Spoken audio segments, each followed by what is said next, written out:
Do you guys know what's been hurting people is this new Superman trailer for 2025. So famously, James Gunn released the next big Superman movie, the thing that's going to officially kick off his version of the DC universe. And it's been kind of divisive, to say the least. And of course, we can't show it because we'll get copyright claimed and all that other stuff. And everyone who's done reactions of it, Warner Brothers has had them taken down. It's like they don't know what publicity means or anything like that. Or fair use. Or fair use or anything of that type thing. But so we all watched it, and there was a lot of buildup to this trailer. Like they were dropping promo images, they were dropping all this other stuff in the buildup to it. And once people finally saw it, some people loved it. Some people thought it was the dumbest thing they've ever seen. But I want to get my fantastic panel of nerds reaction to it. And I want to start with the best friend of Superman himself, Mr. Gabe Eltaeb, once he's finished. Sorry. Airdrop myself an image I might show you later from my iPad to my desktop. Right on. But Gabe, but before you get into your reaction of it, I want to know, do you know if Dean Kane's seen this and what he thinks of the trailer? I haven't talked to him about it. We were making fun of yesterday. I won't go on tangent too much. DC Comics putting out an all fart issue of Harley Quinn. I'm not making that up, but that's I saw that. Yeah. And Dean and I were joking about that yesterday. I said, the crazy thing is this is the least shitty comic they're going to put out in the last few years. But so about the trailer, what did you, I haven't heard from Dean about it. No. All right. What's your take on the trailer? I don't care. I saw it. And it's like, yeah, it looks like a Superman movie. Like at this point, who cares? All DC Comics has done is fumbled on the movies, like forever. Their cinematic universe, the Snyderverse, will it, won't it? The Flash movie, it's just been, I'm biased because I worked there and I got to go to the Aquaman premiere because I was one of the artists on Aquaman when it came out. I got to go to the Shazam premiere. It was really fun, really cool. I snuck into a Hollywood party at the Shazam premiere. It was cool. So I have a soft spot in my heart for those two movies. But otherwise, we've seen how it's performed, and it just seems embarrassing, the DC cinematic universe. And I don't expect anything to change. I think their brand is completely tainted. I think the woke stuff they do is ridiculous and embarrassing, and I don't see any change. To me, who cares? Richard Donner got this right back in the late '70s. Leave it alone. That's enough. Well, Brian, you run a DC Universe channel, and you've been very outspoken about your support of James Gunn and his vision. Yeah. What's your take on the trailer? Yeah, I thoroughly disagree with Gabe. I definitely want something. I definitely want some new Superman after the 30+ years. So I will definitely take this new Superman. I think the trailer was very comics accurate. For the most part, I think James Gunn has never let us down. He's a brilliant creator, and if I had one complaint about it, I think the contrast, like the coloring, could have been different. But I don't know. That's not dark enough for you. Yeah, I think maybe I'm just like tainted by the Snyder slop. So the thing is, like, I wasn't like blown away by the trailer, but it is a teaser trailer. I liked Crypto, what they did with them. Everyone complaining about Guy Gardner's hair, and I'm like, that's what Guy Gardner looks like.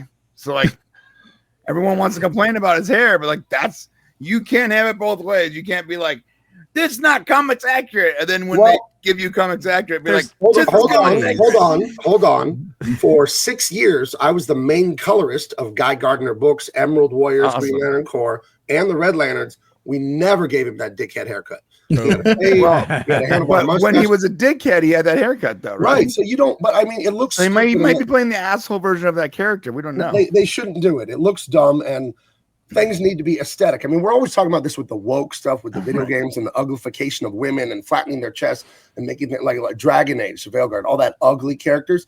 You don't want characters to not be aesthetically pleasing. I get that it's John Byrne's haircut from whatever, the 70s or whatever. But he might be playing that version of Guy Gardner. Though. That haircut isn't the version. The version is his dialogue and actions, not his haircut.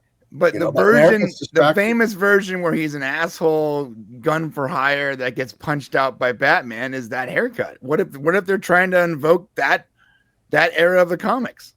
So then he'll come he'll have a change and then he'll get a good haircut, right? Is that how it works? Okay. I guarantee he can get punched with a nice looking haircut. I guarantee it. All I'm saying is that they're probably trying to invoke that era of the comics. So it might be that he gets a haircut after he quits his job working for Maxwell, whoever the hell he's working. He's clearly working for someone.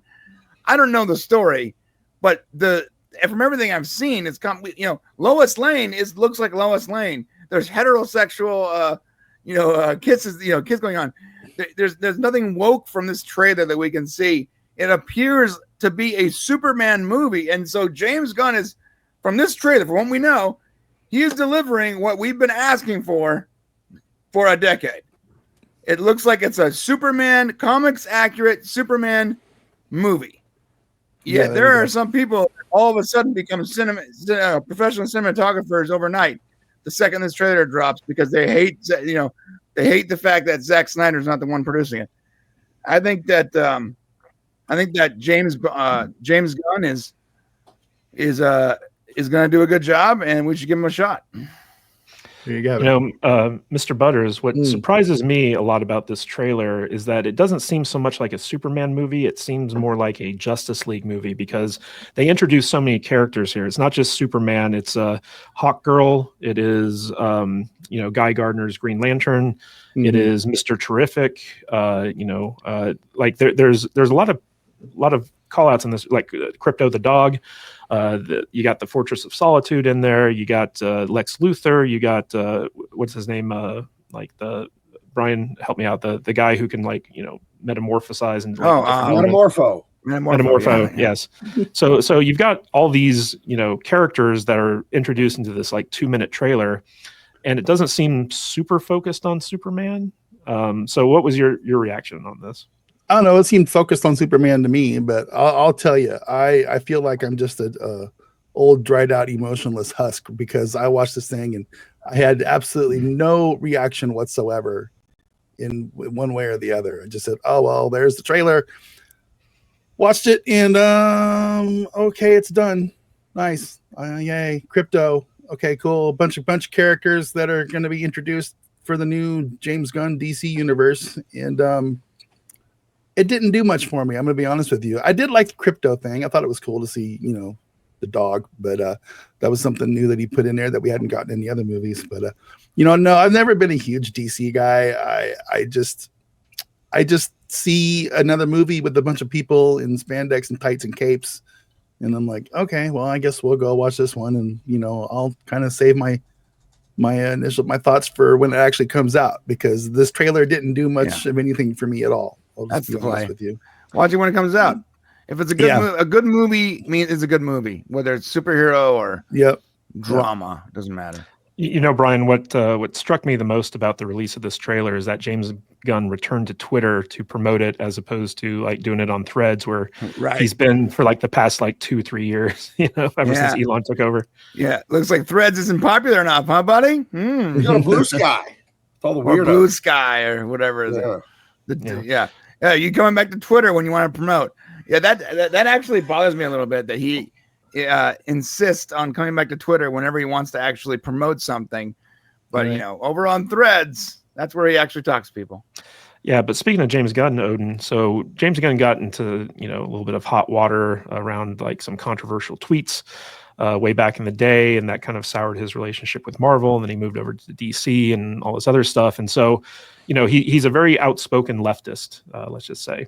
And when it comes to, him taking on the DC universe, a lot of people are worried about him, getting political or going woke or whatever. And he's publicly come out and said that basically his take on Superman is it's about hope and kindness. And it doesn't matter, what side of the political spectrum you're on. He just wants to focus on that. And basically, how Superman is a hero for everyone. And in fact, his producing partner came out and publicly said Superman is about, truth, justice, and the American way. And he specifically said the American way, which, DC Comics itself has been trying to walk back from. So a lot of people are like analyzing this trailer from the lens of like, okay, can I spot anything that's woke or political that I can start criticizing? And a lot of people are like, okay, like I can't find anything, but then there are people who are like, oh, I can find stuff. So what's your take on this? Do you think James Gunn is going to keep this kind of like politically neutral, or do you think that there's going to be some hidden subtext in there? I mean, everything that we see so far, it seems like he's probably going to keep it pretty neutral, though that same quote that you were mentioning, I remember hearing it and reading it. And in my head, all I could think of was, well, we know exactly where he stands politically. And so I feel like you could still read that in a way that is like almost like, you know, focusing especially on this is about kindness and not just a talk and being a yelling, you know, not just yelling at people. And I felt like that was very much kind of him, you know, kind of also showing him, oh yeah, he still holds to his political views. And so whether or not they get into the movie or not, I don't think there's really enough there at this point. As far as the trailer goes, I think that we have to also keep in mind that, you know, and a lot of people were saying this beforehand, and this has been a part of the conversation now since the trailer's been released, that a lot of people thought that this trailer really had to be a just massive hit, right? A grand slam, walk-off grand slam to really get people confident in this movie.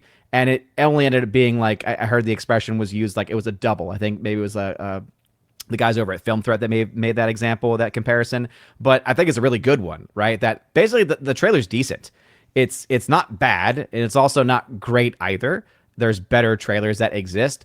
But when you're trying to repair just the immense damage that was done by Zack Snyder and all of his crap, when you're trying to repair the damage that's been done by even the Marvel Cinematic Universe, right, especially towards superhero movies, you need to do quite a bit. And this is not that trailer that's going to make a lot of people more confident in what the film is going to be. So I really hope that, obviously it is a teaser trailer, that's correct, but there's been really good teaser trailers before. One that still sticks in my mind is that first teaser that came out for The Dark Knight. And all that it was the bat symbol. And it was getting closer and closer, and there was like fire, and all you heard were voices. And it was the first time that we heard the Heath Ledger Joker voice. And that was enough for people to go, oh, I'm so excited for this movie. That did not happen with this trailer, right? Yeah, it has 1 million likes. It has, you know, a lot of views. But when I'm hearing people talk about it, especially people that are like hardcore DC fans, I'm just not hearing anywhere close to that level of excitement that this kind of movie is going to need to have, especially with the budget. And that's what drives me crazy about James Gunn, aside from just, again, I just don't think he's as good as people say. But in addition to that, they're spending like $300+ million on this, and then he's trying to spin it as if that's not the case at all. And like lying, basically. And obviously you want to keep things close to the chest, but when it comes to budgetary stuff, it's like, dude, like, why would you even play that game when we could say, oh, well, we can just find out where this document came from and find out whether or not this is true or not. And it seems by all indication that it is. So this film's going to have to make $1 billion just to break even. And this trailer, I don't think, is setting it up to be $1 billion film. There could be a trailer down the line that does it, but this is not that trailer, man. Well, someone did say something about. Sorry, quickly. Someone did on Twitter mention that we don't really know what part of this budget is being spent just on this movie, because there's a lot more going on after this movie that's connected to this movie. So like, yeah, there's budget stuff being spent on this movie, but this is also the first of the live action DC movies. So there's a lot but they're not filming it simultaneously though. So that's there's not a lot of of front loading costs though. Go ahead. Yeah, but Odin, I want to dive a little bit deeper into this with you, because you know, Zack Snyder famously, like his take on Superman was as like a Christ metaphor. He was basically a god amongst men, and helping humanity was more like a burden to him than anything. And I feel like James Gunn has a very different take on Superman, in the sense that you know, Superman's basically like he's not necessarily a Christ figure, even though that's kind of baked into like the character itself, but he's more like a humanist. Like, he goes around saving people, and he goes around, you know, allowing people to persecute him and hate on him and stuff like that without pushing back on that. And so like he's kind of like the ultimate embodiment of selflessness, without you know, James Gunn specifically going as heavy-handed as Snyder did. So I want to get your take on like those two opposing viewpoints of the character. Yeah, I mean, I think that the issue with the Zack Snyder one is that you had that writing of the character, but then you also had the performance given by Henry Cavill. And I think that was where there was a bit of a mismatch almost, because Cavill was great. I just don't think that the presentation of the character was all that great. In this case, now we've got Corn Sweat, right? Who, in my opinion, is relatively unknown. I had not heard of his name until it was announced, and I remember being like, Corn Sweat, that's an interesting last name for a person. Appropriate for someone who is going to be playing Clark Kent, with being, his origins, farm boy, that kind of thing. It's like, okay, that's pretty appropriate there. So I think that based on the trailer and his characterization, he seems like he's getting it, and it seems like he's being written that way. But we really won't know that until the actual film itself comes out, right? And I think that they, based on these very early signs that we're getting, seems like they chose a good actor for it, because there's this great moment where he's turning around, his glasses are slightly off of his eyes, like on his nose, turning around to look at Lois, and I thought that captured to me like, oh, I'm trying to be a normal looking person who's also a bit of a bumbling fool in certain ways, right? And I thought that he captured that very well. The unfortunate thing, and this is where again that James Gunn part of it and the decisions he makes as a director, where I don't know what the hell they decided to do with his hair, and I know that everyone's been focusing on it, but it is really bad. It looks like a wig at first. I mean, he does look like a different person though. The front perm, is that what you're talking about? Yeah, the front perm. But it's not even just the style. It's how it's being presented makes it look like a wig. That's the problem. It's not the actual hairstyle. And other Supermans, you're like, how do these hard hitting reporters not know that guy is Superman? Yeah. No. You look at this Clark Kent, you're like, I can see how you wouldn't know. But again, it's more of the looks like a wig versus anything else. And that just brings up the point. Like, look, I'm sorry. Like, I don't care if it's comic accurate, but if they have Nathan Fillion looking like Uncle Fester from Addams Daily Values, I'm sorry. Like, that's not a good choice. Just because it's comic accurate doesn't mean that it's the correct choice. I think it's part of the story. It could not have been made better. I think he's playing the asshole that's working for. It doesn't matter. Maxwell Lord. He looks like Uncle Fester. I want to throw this to Gabe really quick, because give me a kiss. To Brian's point about the budget. So like they have announced a Green Lanterns TV series for HBO, and with the introduction of Guy Gardner, they're going to be introducing Kyle Chandler as Hal Jordan and Aaron Pierre as blanking on his character's name, but Jon Stewart.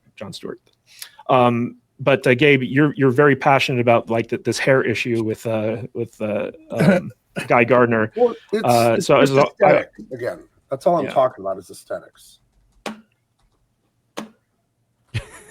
Oh yeah, it's got Mark Davis going on. So on the left there is my excellent art with Fernando Passarin, where I did, I don't know, 30, 40, 50 issues featuring Guy Gardner on multiple series. From 2009 to 2015, I was the Guy Gardner guy. I worked on everything he was in. You don't do that. What's on the right there? It's not funny. It's not cool. Art is about truth and beauty, and you got to have aesthetics. And the bowl haircut looks dumb, objectively dumb. He looks like the Raiders owner, Mark Davis. It's stupid, and it isn't comic accurate. Like his personality doesn't center around his haircut. It's distracting. It's dumb. Art should look nice. I don't know why that's controversial. So it'd be easy to give him a normal man's haircut. Well, I will say that James Gunn has a long-standing history of putting his friends in movies and making them look stupid or killing them off and stuff like that. I hate James Gunn, by the way. He's a pervert and a degenerate, and there's something really hateful about his work deep beneath the surface. It just comes through. It's just, it's the worst of Hollywood, that kind of person. So I hate his work. Yeah, but Brian, like I do think that you're right in the sense that there is like some money in that Superman budget that's being spent to set up, future productions like the Green Lantern TV show. I think it's called Lanterns or like something like that, and it's basically space cops. Space cops. It's Lethal Weapon with the green rings and stuff like that. With the green ring, yeah, that's right. Yeah. Which is what I'm here for, and I like the casting. It's good. But what do you think about the front-loaded cost for sure? What do you think about the introduction of all these like ancillary characters in this show? I like Isabel Merced. I think it's funny that this little Dora the Explorer chick is playing Hawk Girl. If they do it right, it'll be fun.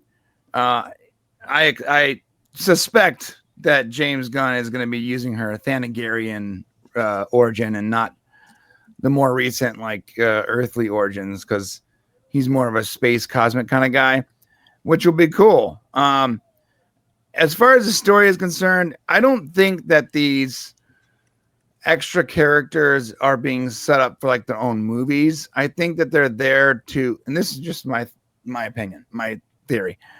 I think they're there to establish that this world is already being like this universe that we're in is already has superheroes, already has these fantastic kind of characters. In fact, I think that Hawk Girl and Guy Gardner are probably working for someone because they share uniforms. And just like Tech Chick, whatever her name is working for the Authority.